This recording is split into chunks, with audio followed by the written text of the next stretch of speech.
Hi, I'm Revital Shmerling, and this is OperaTalk, Livermore Valley Opera's production that brings the opera singers to your house.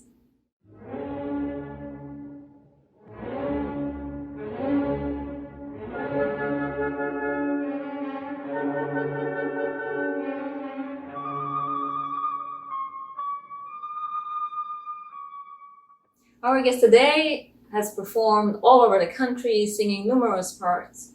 He's located in Virginia, but fortunately, we had the chance to see him last year performing in Livermore Valley Opera. We want to welcome our second guest of Opera Talk, the wonderful basso, Andrew Potter. Where are you right now, if you can share it with us? Sure, absolutely. I'm in my hometown of Lynchburg, Virginia. It's a little bit weird because currently, this would be the heart of audition season, so I would be in and out of New York. But I haven't been in the city at all because of the pandemic. So here I am in my little apartment here in Lynchburg, Virginia. And you said this is your hometown. Did you grow up there? I have lived in Lynchburg since I was 11 years old, and so basically long enough to say my whole life. I moved here when I was very, very young. So Yeah. That. Okay, let's dive into the music a little bit. You are fantastic. a bass singer, so how one becomes a bass singer? How do you become one? Well, it's a great question. There are kind of two parts to what you just asked. One is how does somebody become a singer, and then the other is how does somebody kind of determine that they're a bass. And so it's really interesting. You know, the male voice typically kind of comes into its own into what it actually will be in like mid 20s. We can guess, you know, at whether a low voiced male is going to go on to be a baritone or a true bass in their late teens and early 20s, but you never really know until the voice kind of actually settles all the way in. And in my particular Fach, that's what they call the different voice types. My particular voice type, actually, a lot of times they don't even take you seriously until your mid 30s. So I am, even though I'm 37 years old, I'm still kind of a baby bass in a lot of different realms. But as you aspire to singing, as you work with various vocal coaches and teachers and things like that, then you start to realize where your voice really sits very comfortably. And so I am what would be considered a basso cantante, meaning I like to live in that world and it literally means the singing basso, the basso who sings. So I sing a lot of lyrical sorts of music and things like that on the bass side of things. As far as how I decided to become a singer overall, it was a little bit by accident.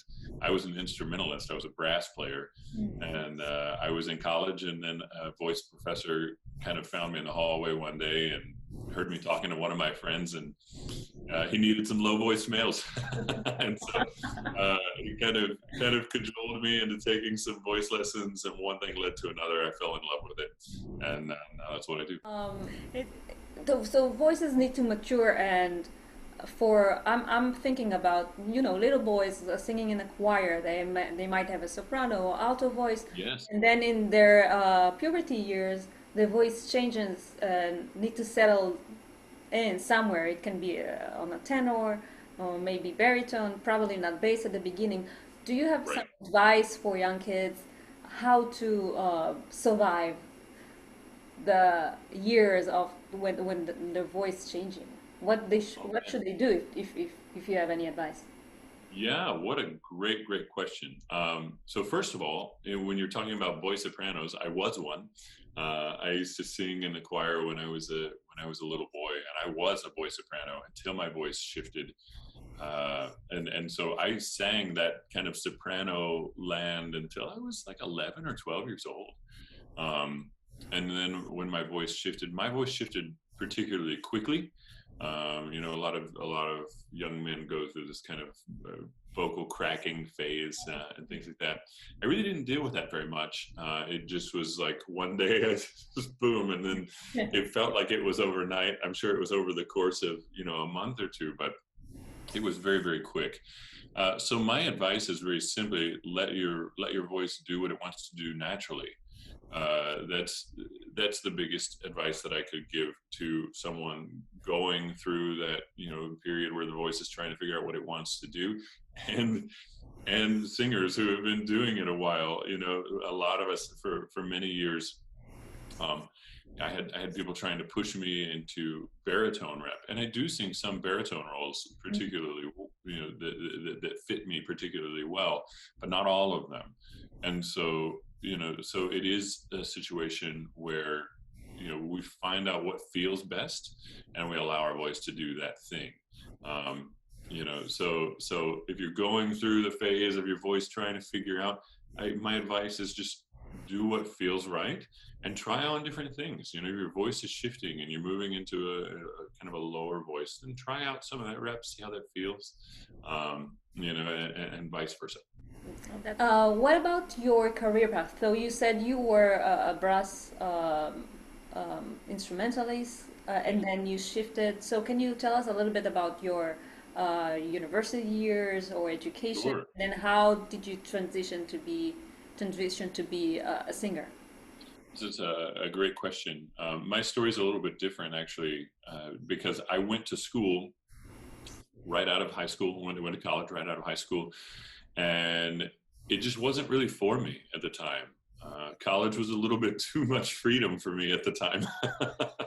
And so I wasn't going to a lot of my classes. I hadn't really engaged in academia.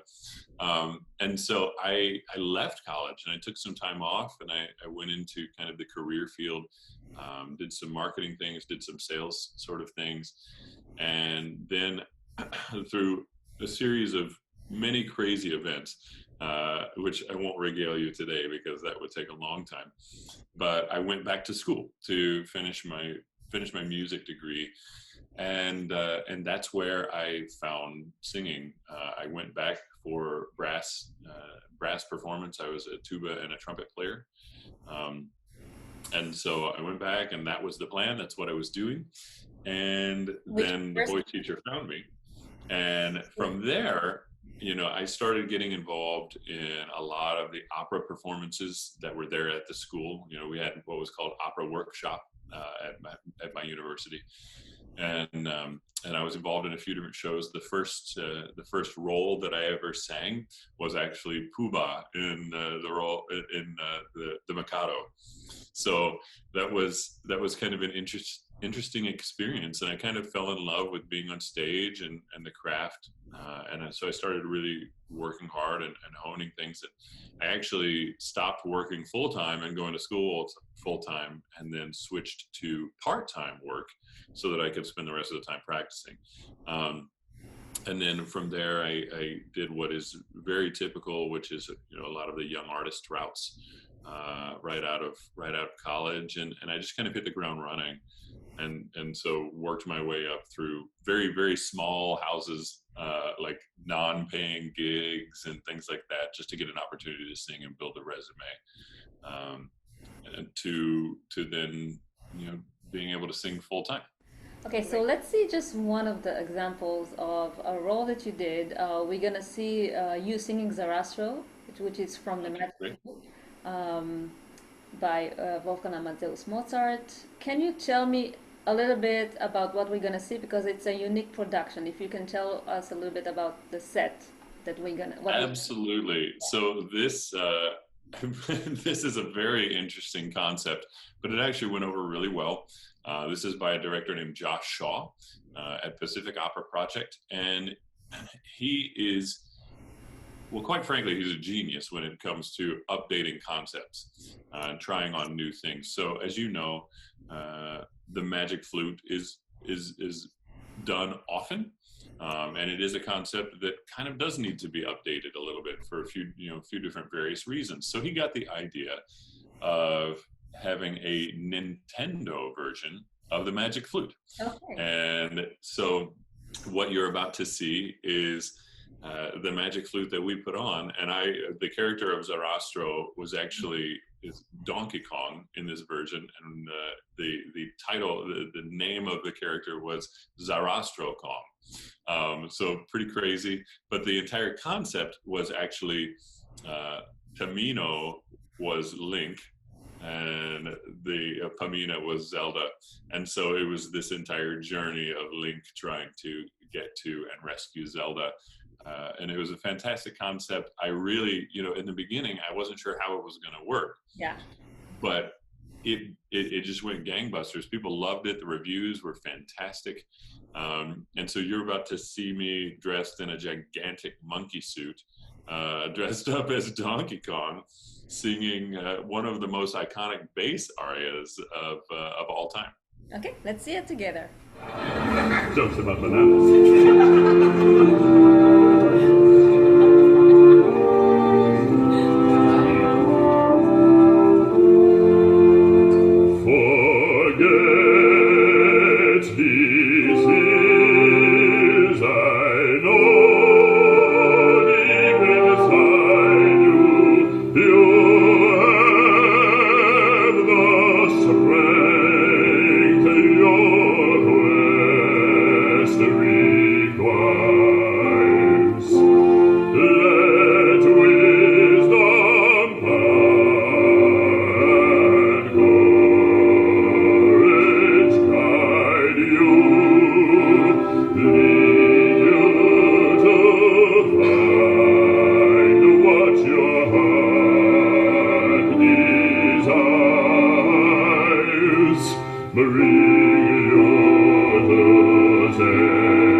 Originally is written in German, and it's a Singspiel opera, which means characters sing and then they talk. So it's like I would say like a musical. You talk and then you sing, and you talk and you sing, and but it's in German.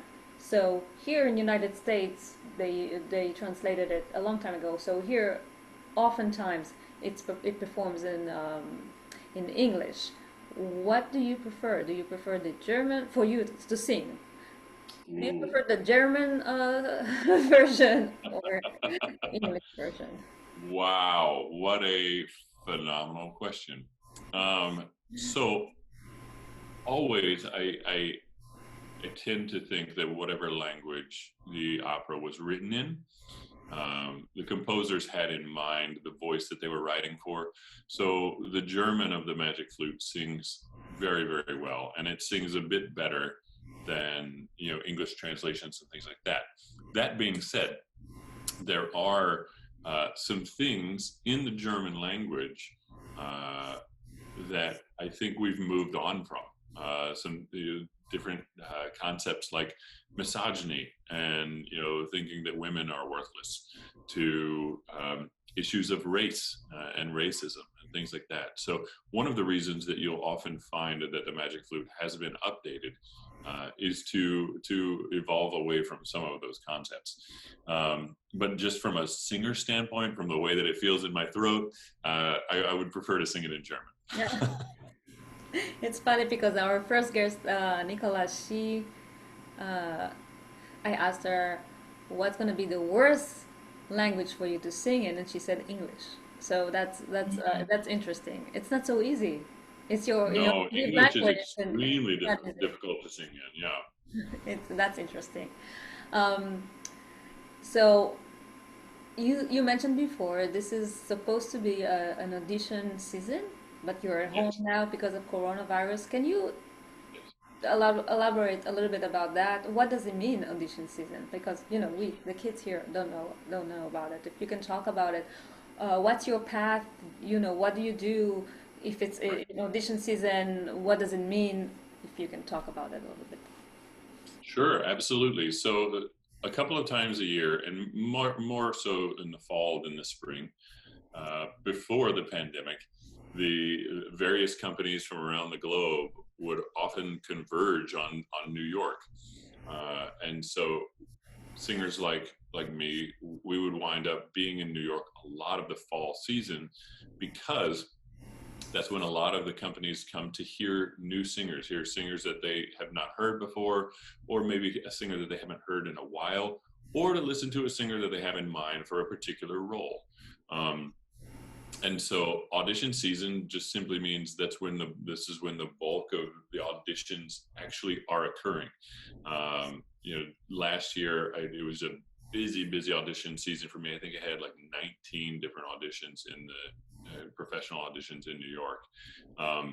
And so that is, and I realize for some people that's not a lot. For me, it was pretty busy.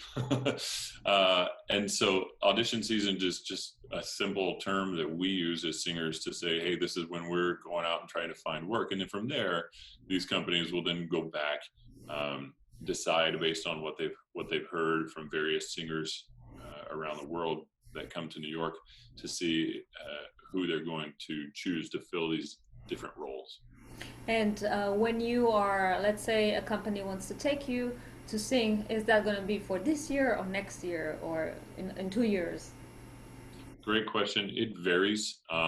More often than not, if you're singing for a larger house, most of the time it's down the road. Most of the time they're casting as much as 2 or 3 years in advance. Mm-hmm.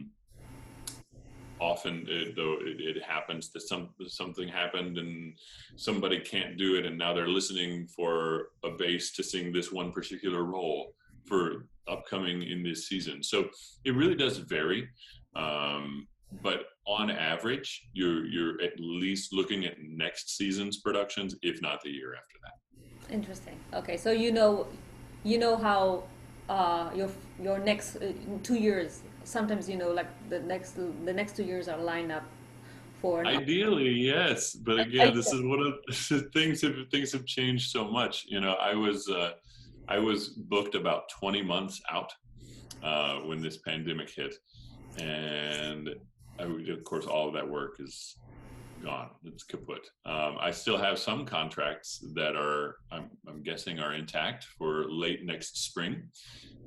But we'll just see what happens. We'll see what happens with the pandemic. So what happens right now, really, in the pandemic? What are you doing? How do you spend your time? How do you stay motivated, when you are at home? Yeah, fantastic question. And every singer right now is different. So I'll begin by saying that we're all just kind of trying to get through this however we can. For me, singing was my full-time livelihood. So I had to go make money.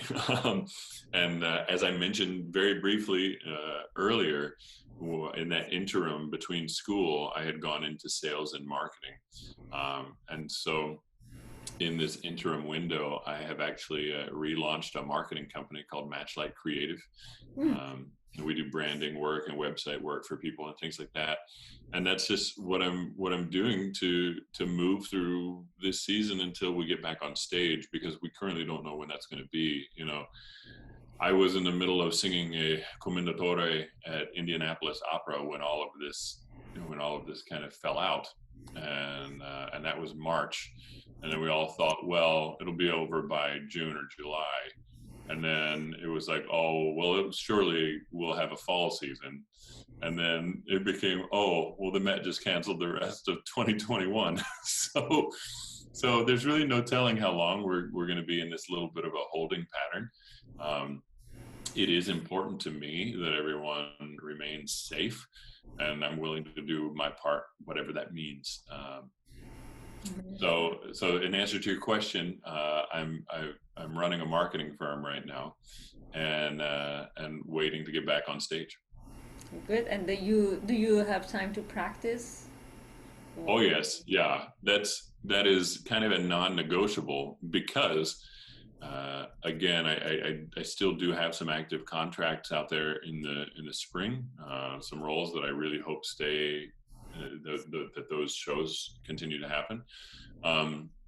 But I also expect when the doors open, a lot of the shows that had to be postponed are going to be just scheduled. So I would imagine that when things open back up, that it's going to be kind of back to the races. And so one of the things that I kind of committed to early on was, no matter how long this pandemic gets, I'm gonna stay in shape vocally, so that when things do open back up, there's no scramble to try and get everything back in shape for professional singing.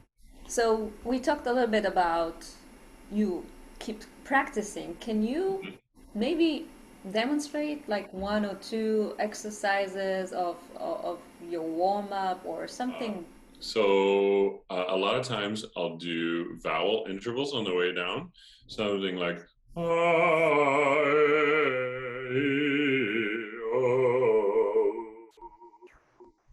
to work on maintaining the space in the vowel line.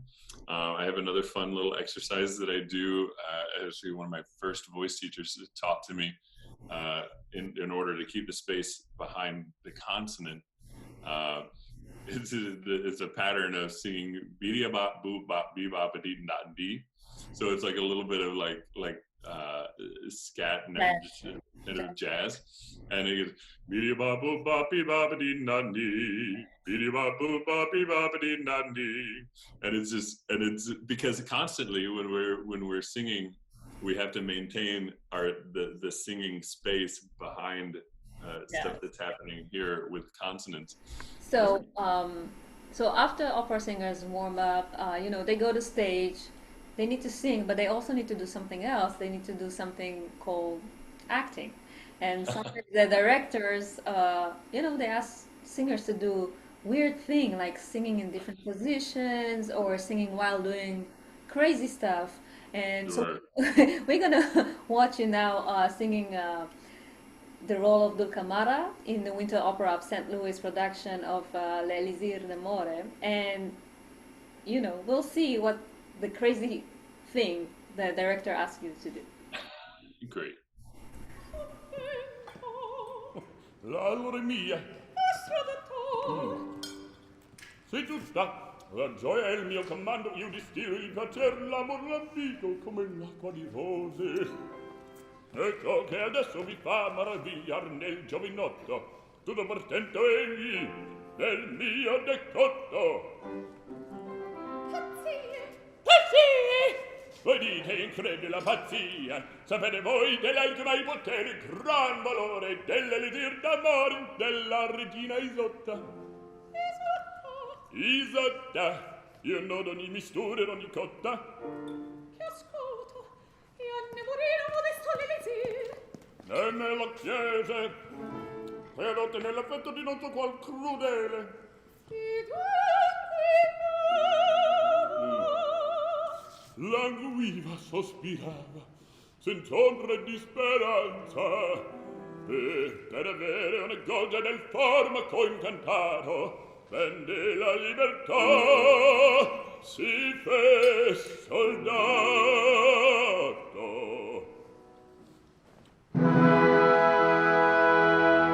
Wow. Singing and eating at the same time, that's it's like a dream come true, especially a pasta, right?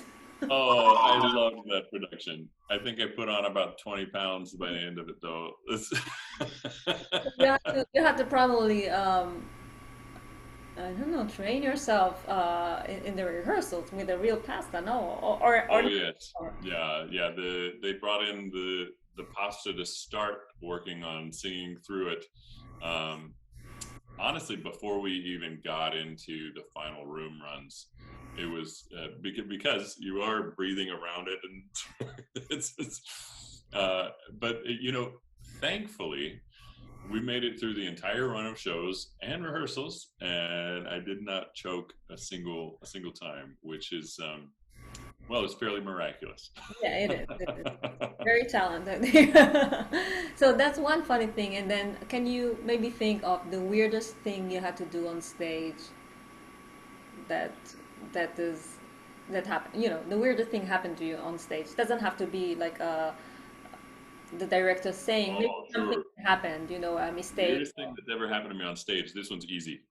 Actually, it was a little bit of a nightmare. You never know what's going to occur. It's constantly, it's live art.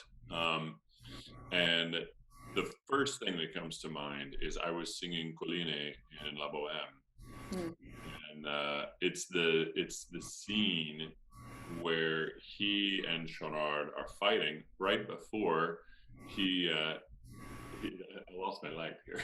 Sorry. Okay, we can see. Does it still look okay? Okay, great. So I'll turn you this way. So anyway, it's the scene right before he and Chonard start, where they're fighting, right before Mimi comes in and she's sick and all of this. And so there's this fight with these fire utensils.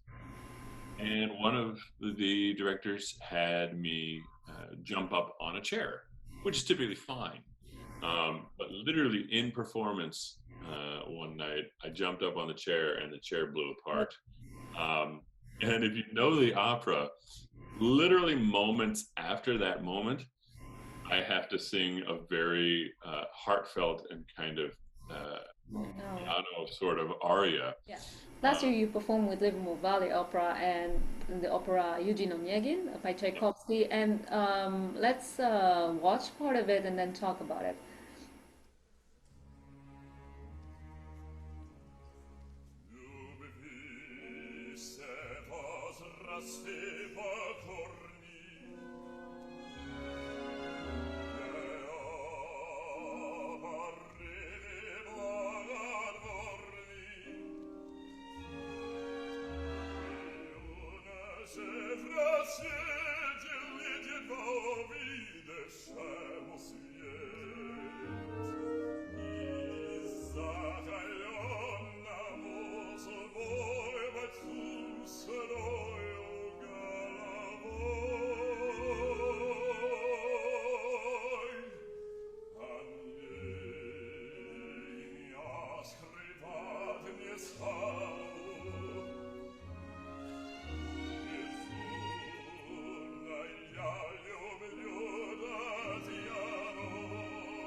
So the opera is in Russian, and most of singers, the main languages of opera are Italian, German, French, English. That's, I think, the must four languages here. And then you had to sing in Russian. Can you tell us a little bit about your experience singing in that language? Sure, absolutely. So this is one of those voices or one of those languages that lends itself, I think, to different voices. Russians write beautiful music for bass. They just do, and I think that part of it is because there's a pretty strong contingency of bassos there in Russia. So I mean, what Tchaikovsky did is it's so elegant. That's the word, really. So I loved it. I really enjoy singing in Russian. It's something that I very much find sings very easily. And it was really great to just kind of come in and of course I'd worked on it beforehand as we do all of our roles, but then they had some hands-on work with Alex, and really just make sure that the Russian was what we wanted it to be. It was just a fantastic experience. And it was really kind of fun because this was my role debut of Grayman. And so it was a really just a treat to be in beautiful Livermore with an amazing company, an amazing cast. Okay, we're just gonna wrap up everything, and before we're saying goodbye, I'm gonna play a small game. I'm gonna ask you something versus something, and then you decide what's Okay, great. okay. So you ready? And you have to answer really, really quickly. No time to. Dog versus cat. Dog. I knew it. Big party or small gatherings? Ooh, small gathering. Okay. Football or basketball? Football. Netflix or YouTube? Ooh, Netflix. Okay. Ocean or mountain? That is impossible. Mountains. Okay. Phone call or texting? Texting. Yeah, okay. I'm old-fashioned. I want the phone calls. Okay. Facebook versus Twitter? Facebook. Facebook. So you all goes well. I mean, I think our kids there, they don't have Facebook anymore. Yeah. I know, they don't have. Becoming outdated. I don't understand. They have something else. They do Instagram. That's right. Big party. Oh, I have it. I had it already. New clothes or new phone? New phone. Football or basketball, we had that. Okay. Online shopping or shopping in store? Ooh. Shopping in store. Okay. And last one, ninjas or pirates? Pirates. Pirates. Okay. Thank you for being with us today. It's been a pleasure. That's it for today. We want to thank Andrew Potter for interviewing to our second Opera Talk. I'm Revital Shmerling from Livermore Valley Opera. See you next time.